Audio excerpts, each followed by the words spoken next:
Hello, Brian Hawks. Thanks for coming back to Hawks United. I'm Mr. Silverman from room 103, and thanks for coming back to continue our work looking at non-fiction books and features of non-fiction text. The feature of non-fiction text that we will be talking about today is the idea of new vocabulary and important vocabulary that appears in books. And more specifically, today we will be talking about the idea of a glossary, which is similar to a dictionary. A glossary helps readers to define words from the book, and that's a common feature in many nonfiction texts. There are other ways that important words are shown or emphasized in a book so that readers know in a nonfiction book that this is an important word. So I'm going to show you some of those ways. Looking at this book, this is a book about the Lincoln Memorial, written by Terry de Gazelle. Inside this book, this is on page 10, there's some information about a memorial building, and right there, that word is in bold. The word is monument. When we see a word in bold in a nonfiction text, that tells us that it is an important word for readers to pay attention to, and it might be a word that's unfamiliar to people, to readers, but for them to know. That's a common way in nonfiction books that a word is emphasized, is when it's bold. It looks different like that. This is another book. It's called The American Flag, American Symbols. We will be talking about American symbols today. Written by Debbie L. Yanuk. And here's another way that in nonfiction books an important word or vocabulary word might be pulled out. This page talks about the idea of a colony. The sentence says, "The 13 red and white stripes stand for America's first 13 colonies." Down below, this is the word colony. This is called a pull-out caption. Here, the word colony, an important word, vocabulary word from this page, has been written and pulled out of the text at the bottom, and then there's a definition here for that word colony, an area that has been settled by people from another country. That's a pull-out caption. So far we've looked at two ideas, bold text or pull-out captions. My book has a glossary, and that's right here. As I said before, a glossary is similar to a dictionary. It helps readers to define words from the book. And typically a glossary would be in the back of the book. In this glossary, the words that are defined, or the ideas that are defined, are Civil War, 1861 to 1865. That's the years when the Civil War happened. Clapper, colonists, colony, ooh, that was in the other book too.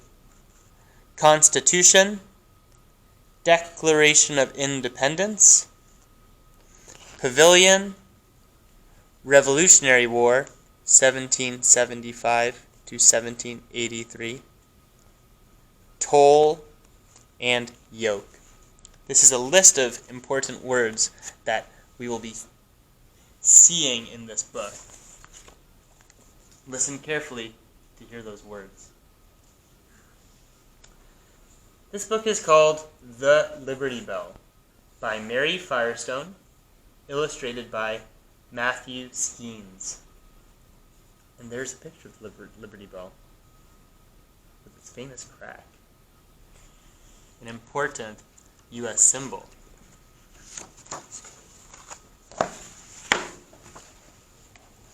The Liberty Bell. Here's the title page.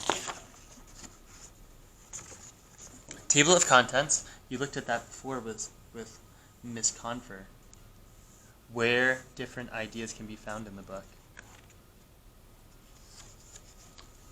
Welcome to the Liberty Bell.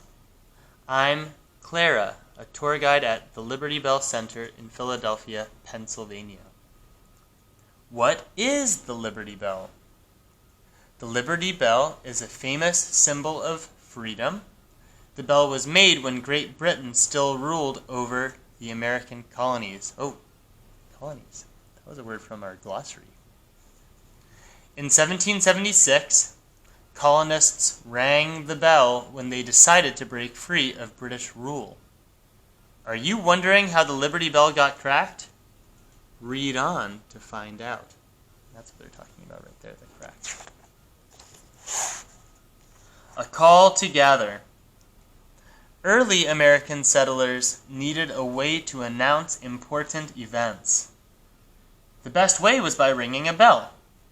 The toll of the bell would bring people to their town square to find out what was going on.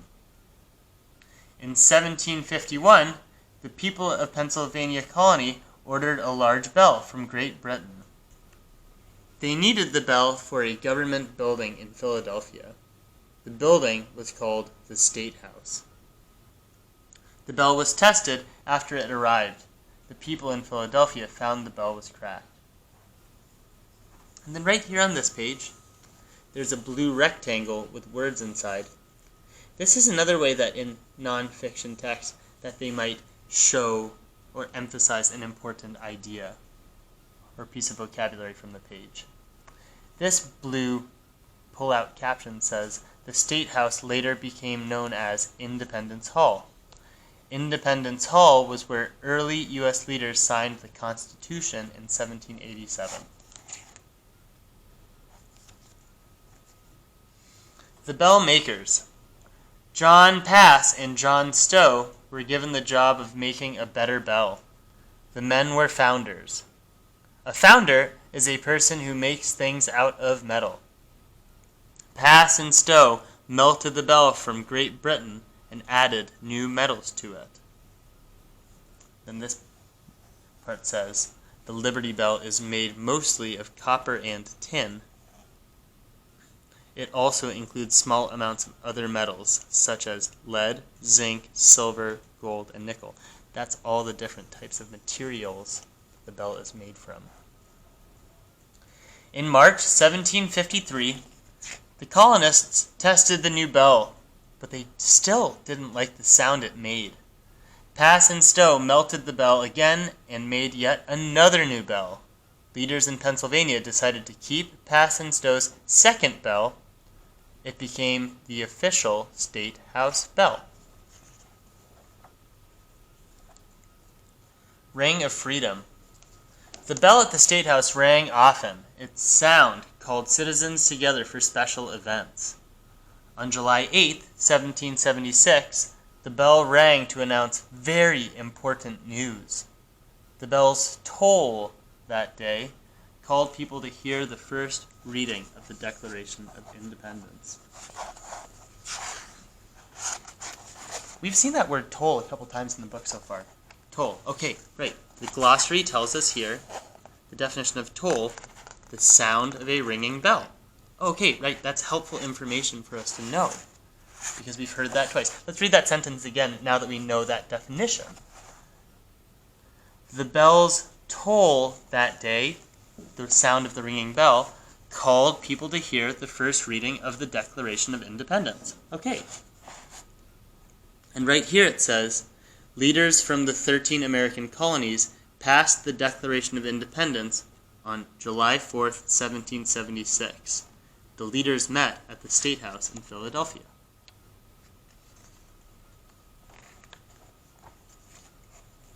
Keeping it safe. During the Revolutionary War, battles against the British broke out in Philadelphia. In 1777, the bell was moved to the village of Allentown, Pennsylvania, and hidden under the floor of a church. When the British left Philadelphia in 1778, the bell was returned to the State House. From 1790 to 1800, Philadelphia was the capital of the United States. Many bells were hidden during the Revolutionary War. This prevented the British from melting them and using the metal to make cannons.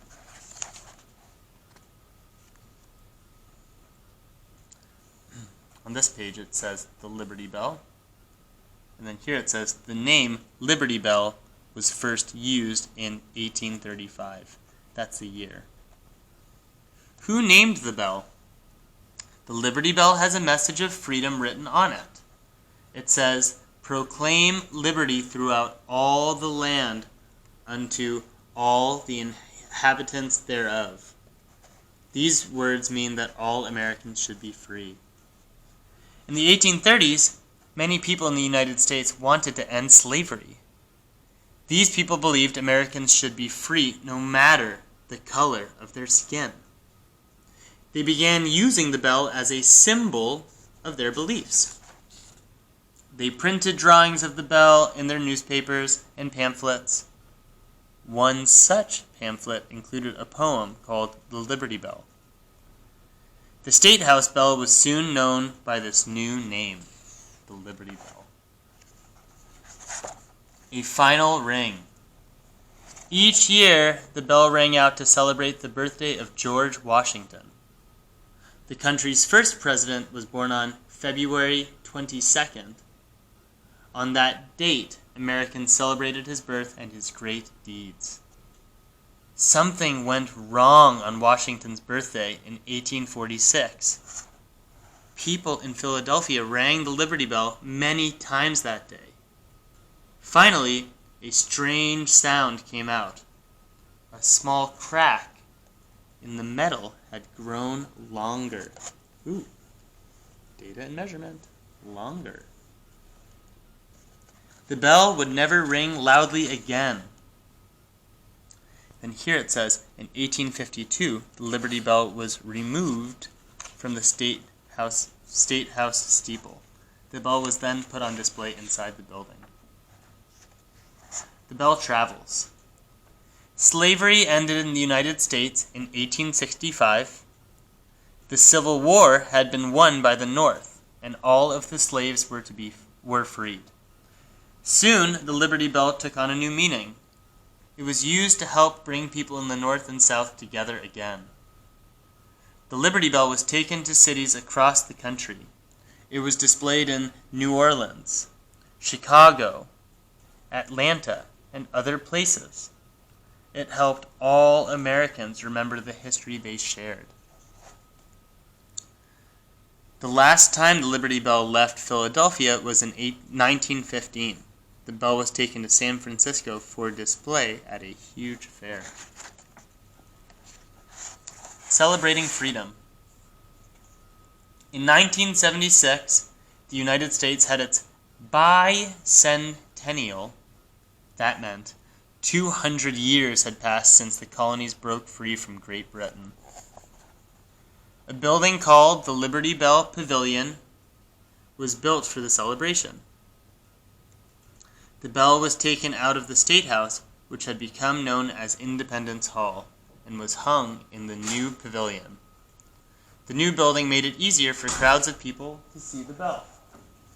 And then that word's on this page 2 times. Pavilion. Let's just look at that. Right here. Pavilion. A roofed shelter. Okay. Right, that's what they're talking about in this page when they say pavilion.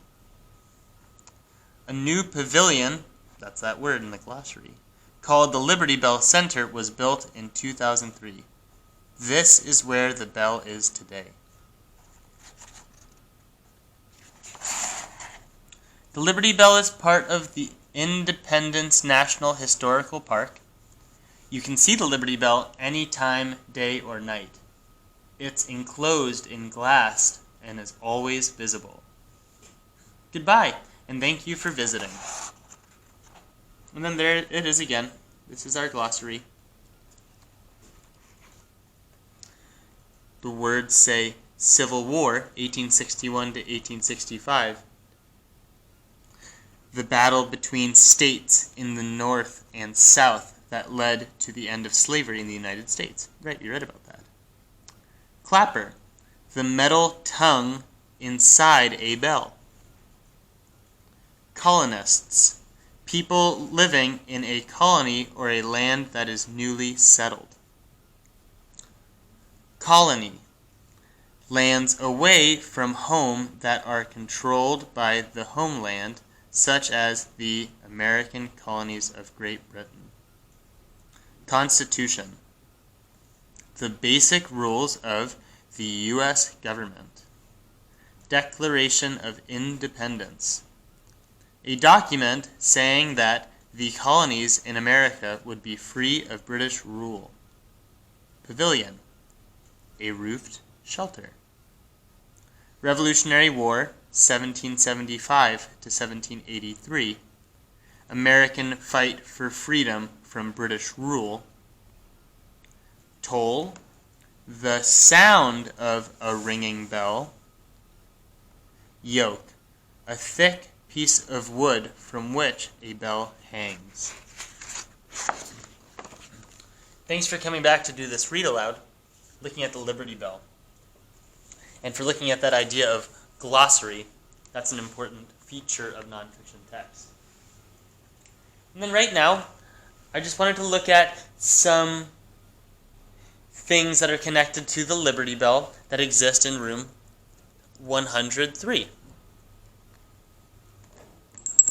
Here's the first thing I wanted to show that's in this room.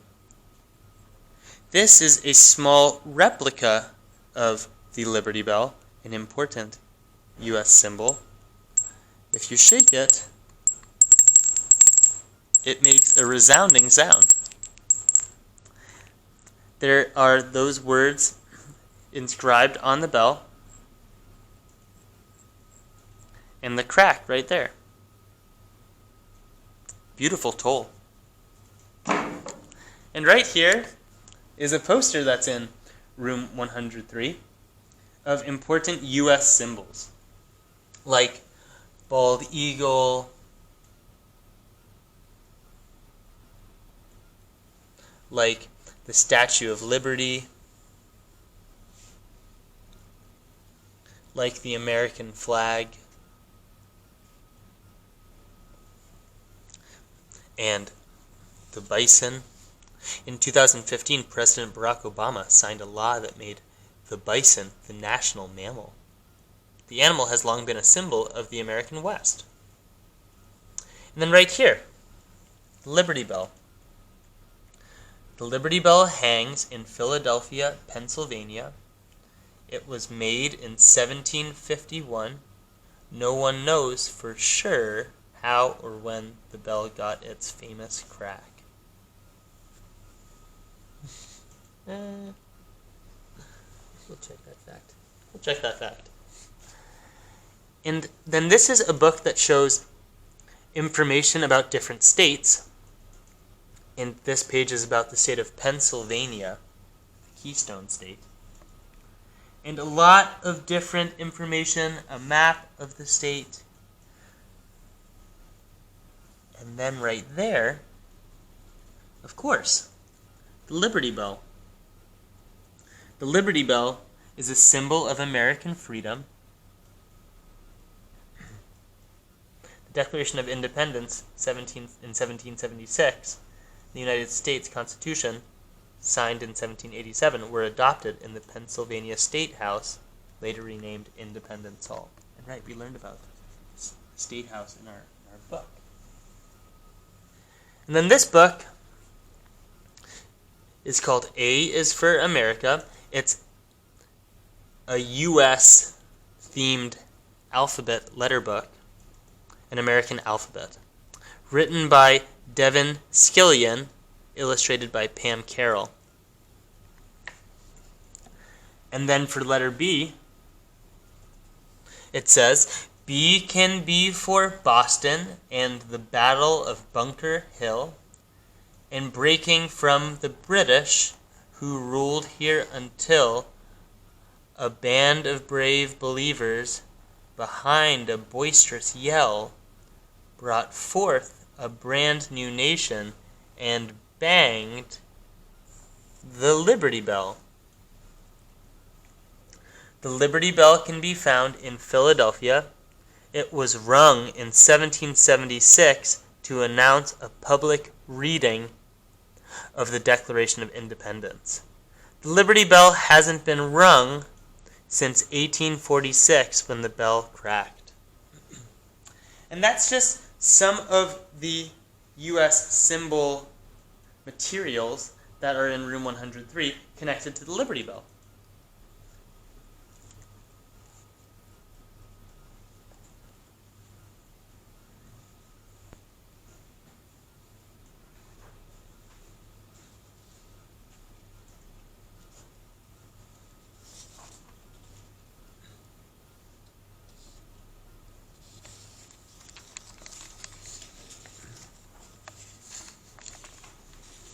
Boys and girls, I was thinking it might be good to have a souvenir of your trip to learn about the Liberty Bell by drawing a Liberty Bell. You said today is pajama day, so I'm wearing my Harry Potter robe, hence my extremely comfortable looking appearance today.